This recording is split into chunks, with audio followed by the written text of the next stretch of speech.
every Friday show is a very important show because we find out what to watch and in some cases, what not to watch. That's where we bring in our film critic, Dale Pollak. Good morning, Dale. Happy Friday to you. Same to you, Brian, Audrey, and Jackie. Great to see you all. Lovely to have you as always, and we have a rainy day kind of ahead of us on our forecast. Always good for getting inside and watching something. Definitely. So let's kick it off with Killers of the Flower Moon. Tell us about this. Very interesting title. Well, this was a film I was really looking forward to. It's director Martin Scorsese's, possibly his last film. It cost $200 million, which is pretty amazing. And it runs 3 hours and 36 minutes, Oh, boy. which I think makes it the longest film of the year, and it is too long. It would have run much better at around 2 hours. The problem with this film is there's a story, but there's no suspense. And when you have a film this long and you're not kind of waiting for something significant to happen, things just begin to go downhill rather quickly.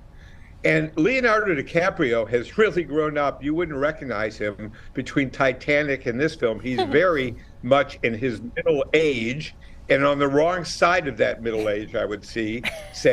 Robert De Niro almost steals the movie, and he's almost as old as the director. They're both almost 80. Oh, wow. The person who really resonates in this movie, and this is about the Osage Indians in Oklahoma at the turn of the century, when oil was discovered, they all became millionaires. And there was a lot of scheming as to how to get their money, and this is what Robert De Niro and Leonardo DiCaprio are doing in this movie.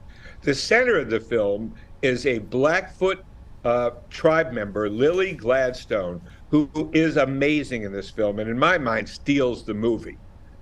She is a portrait of dignity. She marries Leonardo DiCaprio, who's really marrying her for her oil money. The love story kind of works on this. It's really all you have to rely on because the suspense is zilch. Oh. There's just no dramatic tension in this film. And if a movie goes on 3 hours, you need some dramatic tension to keep us watching. You know, and I just think a lot of people are going to tune out of this if they even bother to go. And it's going to be one of the significant movies of the year, but honestly, I don't even see Academy Award nominations for this. That's what I was It's just gonna a ask, disappointment. Just a disappointment. I'm giving it 3 popcorns because the production values are extraordinary. You see the money on the screen. The credits go on for almost 20 minutes. So a lot of people worked on this film, but in my mind, ultimately, to little effect. It just kind of sits there. It doesn't entertain you that much. It doesn't horrify you either. It's just kind of there. Okay. Uh-oh. Wow. I mean, that's a serious commitment, too, to go to the movie theater and plan out. You're planning out about 4 hours, With including the You are. drive time. You are. You better buy lots of concessions. You're gonna be sitting. And trips to the bathroom and whatnot throughout the entire movie. Interesting. That's a shame to hear for Martin Scorsese, what might be his swan song. And just other star-studded names, cast. yeah. A lot of people in that too. All right, let's move on from that one, Dale, and we'll talk about The Covenant on Prime Video. Hopefully this has a shorter running time. It does. And boy, the first hour of this film is the best war movie of the last several years. Ooh. I don't know how Guy Ritchie managed to shoot this. It's Jake Gyllenhaal's best role in several years. He plays a Marine sergeant who leads his troop into an ambush, and he gets wounded, and his interpreter ends up literally carrying him to safety. It took weeks to get them. They were being hunted all over Afghanistan. So the story is really gripping. It's, like I said, the best war film of the year, and Jake Gyllenhaal's best performance in several years. You know, Guy Ritchie, his career has been on and off. He started with Lock, Stock, and Two Smoking Barrels. Then he married Madonna, and that derailed his directing career for a while. He's tried to make a comeback. This is his best film in years, and as I said, if you're into war movies, this is an excellent example. It's also timely because of the whole question of the interpreters in Afghanistan, many of whom were left behind.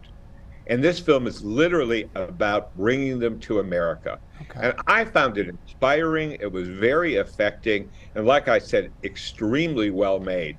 War movies aren't everyone's cup of tea, but if you like those kind of films, this is a stellar addition to the list. I really do. So I'm very much looking forward to seeing this now because of this. Yeah. Yeah, I mean, a lot of people, like, I think you're right, Dale. A lot of people don't necessarily like them, but they've seen films like Saving Private Ryan. How would you put this film up Right. against something like that? Just on the same level. Wow. It's Okay. just, it's so effective. You feel like you're there with his troop in Afghanistan. It's really remarkable how effective the first half of the movie is. Okay, How many popcorns did you give it? 4 popcorns, my Okay. highest rating. Terrific. And we should also mention this is on Prime Video, too. Yes. Yes. And now to Yes. Max, where you are reviewing Savior Complex. What is this? Well, this was an interesting documentary. I never heard this story. It was a young white Christian woman who feels a calling to go to Uganda and help malnourished children. So she starts out with the best of intentions. She founds a center to help feed these children. But as time goes on, she assumes more and more responsibility, not only socially for these children, but medically, to the point where she begins to practice medicine without any training whatsoever. She wasn't trained as a nurse. She certainly wasn't trained as a doctor. And children begin to die under her care. Now, you can argue that children were going to die anyways from malnutrition, but the documentary makes it pretty clear that she makes some questionable decisions. And this turns into a scandal. The word they left off of the title of this is white. It's a white Savior Complex documentary, because all these missionaries are young white people who feel a calling to help the poor in Africa. And that calling may be pure, but how it's received may not be so pure. And it's really about how these people get taken advantage of by well-meaning missionaries or Christian aid workers, and these people who are helping them may not really be qualified. And by the end of this documentary, it's a news item, so I don't think I'm spoiling anything. The young woman is forbidden to go back to Uganda. The country no longer wants her there. Yeah. So this is a complex issue. The documentary does a pretty good job of it. Not great, because I would have liked to have seen other examples of other missionaries who had maybe different experiences.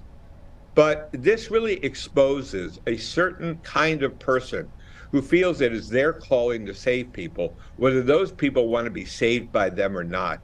And the hubris that entitles is really the subject of this documentary. So it's an interesting 3-part series. It's not a slam dunk, because I don't think they really came to a conclusion about, is this good or is this bad for people in Africa? And the movie kind of skirts by making a final decision on that. So the series is interesting. It's not really sensational. Okay. Okay, what's your popcorn rating, Dale?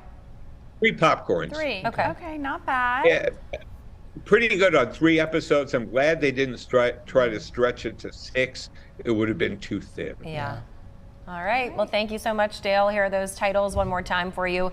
Killers of the Flower Moon in theaters, The Covenant on Prime Video, and Savior Complex on Max. And there are 2 ways to watch Dale's reviews, folks. New for you this morning, we want to let you know you can now find all of his segments on the WXII 12 News YouTube page under our Movies in Review playlist. Or as always, you can go to DaleMPollock.com, but of course we want you to check